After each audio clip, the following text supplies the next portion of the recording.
Almost like bunnies and sheep and pigs. That's just the way we are.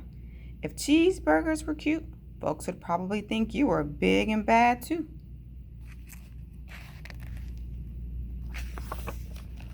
But, like I was saying, the whole big bad wolf thing is all wrong. The real story is about a sneeze and a cup of sugar. This is the real story.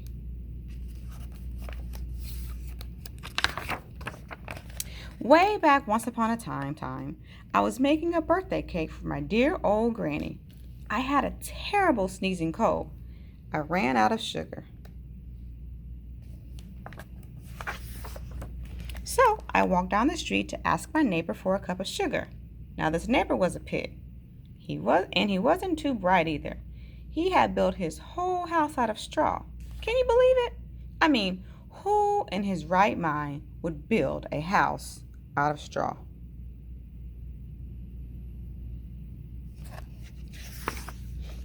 So of course, the minute I knocked on the door, it fell right in. I didn't want to just walk into someone else's house, so I called, little pig, are you in?" No answer. I was just about to go home without the cup of sugar for my dear old granny's birthday cake. That's when my nose started to itch. I felt a sneeze coming on. Well, I huffed and I snuffed and I sneezed a great sneeze. Achoo! And you know what? The whole darn straw house fell down. And right in the middle of the pile of straw was the first little pig, dead as a doornail. He had been home the whole time.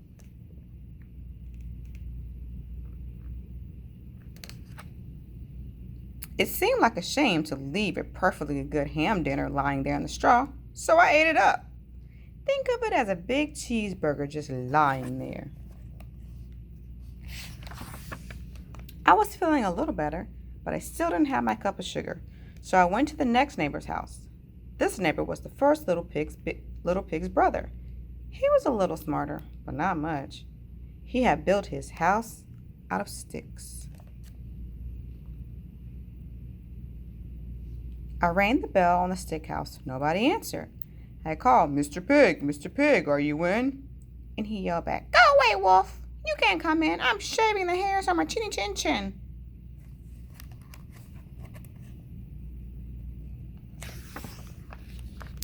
I had just grabbed the doorknob when I felt another sneeze coming on. I huffed and I snuffed and I tried to cover my mouth, but I sneezed a great sneeze. Achoo! And you're not going to believe it, but this guy's house fell down just like his brother's. When the dust cleared, there was a second little pig, dead as a doornail. Wolf's honor. Now you know food will spoil if you just leave it out in the open. So I did the only thing there was to do. I had dinner again. Think of it as a second helping. I was getting awfully full, but my cold was feeling a little better.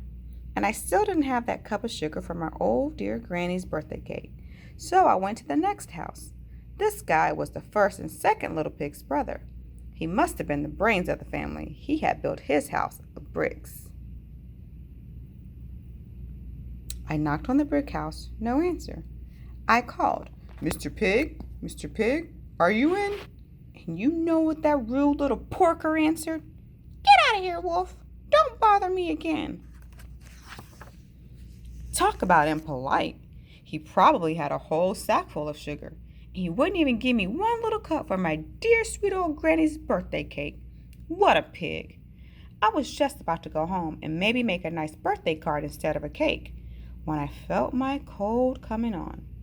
I huffed and I snuffed and I sneezed once again. Then the third little pig yelled out, "And your old granny can sit on a pin."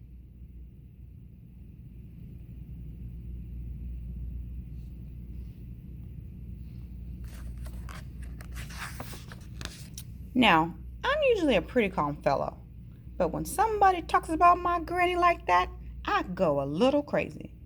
When the cops drove up, of course, I was trying to break down this pig's door, and the whole time I was huffing and puffing and sneezing and making a real scene.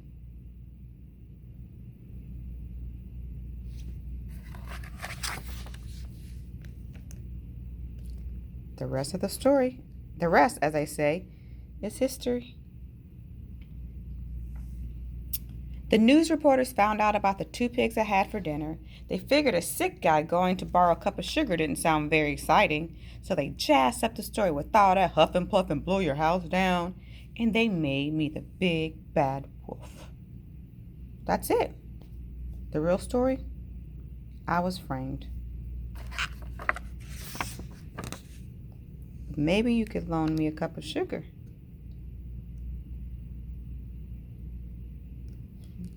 The end.